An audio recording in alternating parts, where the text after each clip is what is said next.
beberapa orang, 90% dari beberapa itu pasti akan ditersangkakan.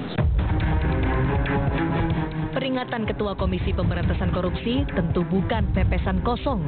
Intinya, ada lebih dari 1 orang kontestan pilkada berpotensi menjadi tersangka di KPK.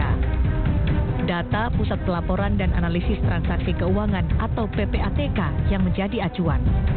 Dari 368 laporan PPATK, 34 transaksi yang melibatkan calon kepala daerah terindikasi korupsi. Laporan hasil pemeriksaan, kalau nggak salah berapa?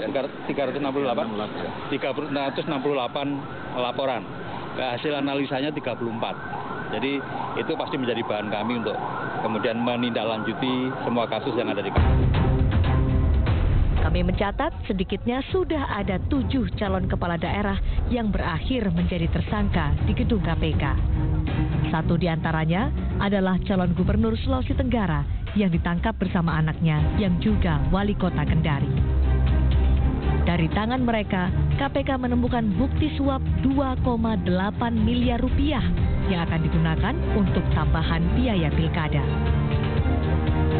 Jika data PPATK terbukti, maka bukan mustahil akan banyak simpatisan peserta pilkada yang berakhir dengan meratap di mobil tahanan KPK.